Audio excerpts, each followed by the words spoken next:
Bonjour à toutes et tous. Alors aujourd'hui, pédiatrie et sommeil, pour mêler médecine du sommeil qui est environnementale et puis santé connectée dans la meilleure compréhension du développement de l'enfant et notamment du neurodéveloppement.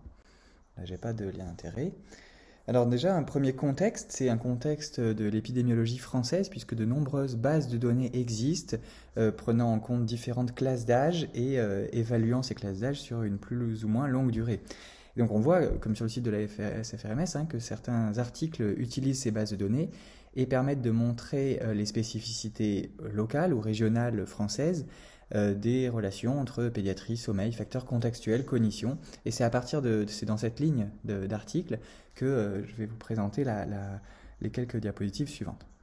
Alors, le contexte, mais en termes de méthode, eh bien, c'est de cultiver ces bases de données qui sont spécifiques, puisqu'on pourrait dire qu'il y a des niches écologiques, au sens que les enfants français, en fonction de leurs caractéristiques, dorment différemment des enfants d'autres pays du monde.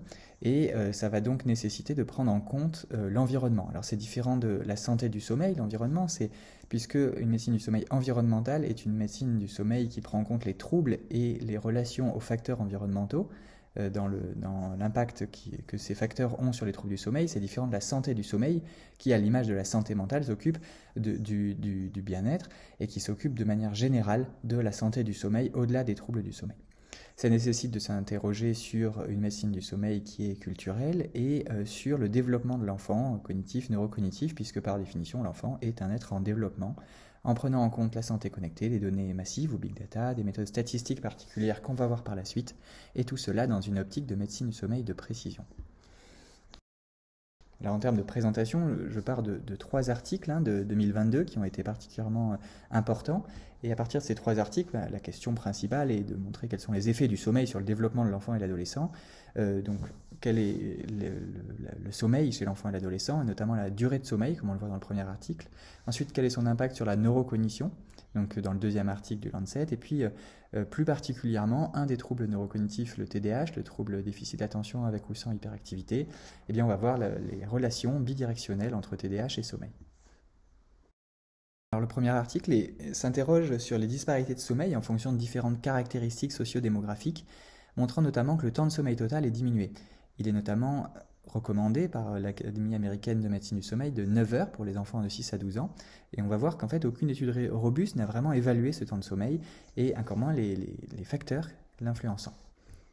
Alors, dans cette étude, une montre connectée a été reliée à de l'actimétrie et à d'autres mesures environnementales pour mesurer différents facteurs de groupe ethnique, revenus, discrimination, sexe, âge des parents, IMC, heure d'endormissement chez les enfants de 6 à 12 ans.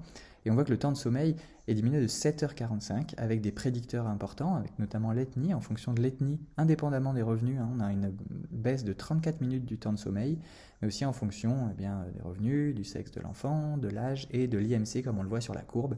Lorsque l'IMC augmente, le temps de sommeil diminue avec des forts liens entre IMC sommeil et IMC. Et donc, si on doit retenir deux messages de cet article, c'est que le temps de sommeil est à 7h45, on a donc un chiffre pour les 6-12 ans, et puis l'origine ethnique est importante à prendre en compte, elle est considérée indépendamment des facteurs sociaux, nécessitant de creuser ce point, puisque l'ethnie n'est pas uniquement biologique, mais aussi des facteurs culturels qu'il faut savoir prendre en compte et qui sont sans doute sous-évalués.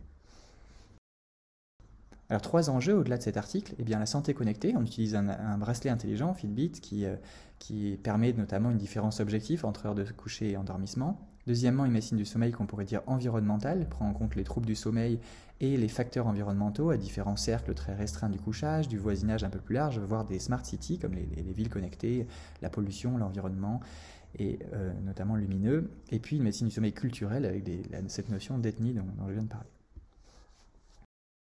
Alors si on regarde un petit peu plus précisément l'effet de cette durée de sommeil sur le développement neurocognitif, on a ici dans le Lancet une première étude longitudinale sur l'effet à long terme, de 2 ans dans cette étude, sur le développement neurocognitif en termes de comportement, santé mentale, cognition, mais aussi sur une analyse fonctionnelle et structurelle du cerveau dans une cohorte d'enfants donc de 9-10 ans suivis sur 2 ans.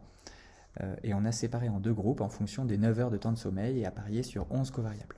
Et donc on voit chez plus de 8000 enfants qu'il y a des différences entre les deux groupes, plus ou moins 9 heures de temps de sommeil, en fonction des comportements, des structures cérébrales, mais aussi de la connectivité fonctionnelle au niveau du cerveau, et notamment de certaines régions qui sont impliquées dans le QI, mettant en avant des liens entre le QI et la durée de sommeil. Et on voit ici en abscisse les différences entre ces groupes pour les comportements à gauche et les différences entre ces groupes pour les mesures cérébrales à gauche, à droite. Et on voit que la stabilité dans le temps est vraiment importante. Plus les mesures étaient hautes à un T0, plus elles sont hautes à 2 ans plus tard. Et donc il y a une stabilité de l'effet du sommeil sur les marqueurs à la fois comportementaux, mais aussi des structures et de la connectivité cérébrale. Si on doit retenir 2 choses, il y a une stabilité de ces troubles dans le temps, comme je viens de le dire, et puis il y a une relation entre le QI et les troubles du sommeil qui est sans doute encore à explorer. En tout cas, le débat reste ouvert. Si on va un petit peu plus loin dans cet article, il y a 3 enjeux qui sont derrière. Eh bien, on prend en compte des grandes quantités de données, des cohortes cliniques qui sont vraiment importantes, de plusieurs milliers de patients, dans des designs qui deviennent de plus en plus longitudinaux et pas transversaux. Donc on voit l'évolution des variables d'intérêt. Et puis on évalue la dynamique du neurodéveloppement, la cognition, l'environnement, qui est liée via les mécanismes de sommeil. Donc si on rentre un petit peu plus précisément encore dans le sujet de la neurocognition et de l'effet du sommeil sur celle-ci, eh bien on voit que le TDAH peut être étudié de manière bidirectionnelle. Donc on voit que lorsqu'on utilise un modèle qu'on appelle Cross-Like Panel, on peut voir des effets inter- et intra-individuels qui sont différenciés. Au sein de ce schéma, qui est résumé en bas selon le carré, où on voit que les 3 cercles bleus représentent 3 vagues de TDAH. Le TDAH mesuré à 9 ans, à 13 ans et à 18 ans, et les 3 cercles bleus en bas mesurent le sommeil, à 9 ans, 13 ans et 18 ans. Et finalement, on voit que lorsqu'il y a une corrélation entre un temps et un autre temps en fonction de ces cercles, ce qu'on peut faire avec ce modèle de Cross-Like Panel, eh bien on montre que lorsqu'on a un TDAH à 9 ans, ça peut prédire une augmentation des troubles du sommeil à 13 ans, et inversement. Lorsqu'on a un trouble du sommeil à 13 ans, ça prédit une augmentation du TDAH à 18 ans. Et ça, c'est surtout marqué avec les symptômes d'inattention et plus que sur les symptômes d'hyperactivité. Donc là, ce qu'il faut retenir, c'est vraiment ce que je viens de dire. Dans l'enfance, on a plutôt une directionnalité TDAH vers sommeil, à l'adolescence, plutôt directionnalité. Le sommeil peut entraîner un diagnostic de TDAH plus fréquemment. Derrière cet article, 3 enjeux également, neurodéveloppement et sommeil. On va s'intéresser vraiment à l'échelle du symptôme. On voit que là, c'est le symptôme d'inattention qui est important. Deuxième moment, des méthodes statistiques qui sont, comme disent les auteurs, nouvelles mais bien établies. On peut commencer à gérer les directionnalités des associations entre sommeil et TDAH. Et puis, une médecine du sommeil de précision, puisque à l'image des modèles de staging ou stadification en psychiatrie, on peut catégoriser les patients en fonction de différents stades évolutifs à différents moments de leur évolution et de leur développement. Alors pour résumer, si on doit donner un cadre de travail pour tout ce qui vient d'être dit, on voit en haut qu'il y a différents domaines qui sont sans doute à développer pour la médecine du sommeil de l'enfant et de l'adolescent. Les grandes quantités de données, une médecine du sommeil digitale qui comprend à la fois de la modélisation, mais aussi des technologies digitales de recueil d'informations, une médecine du sommeil environnementale qu'on pourrait distinguer en 5 grands champs, une médecine du sommeil culturel, globale, liée sur l'exposomique, l'ensemble des facteurs d'exposition, une médecine du sommeil écologique au sens des liens entre le sommeil et bien, la santé de la planète, et puis une médecine du sommeil unique, One Health, qui est largement discutée actuellement. Et tout ça pour améliorer la compréhension de la médecine du sommeil développementale.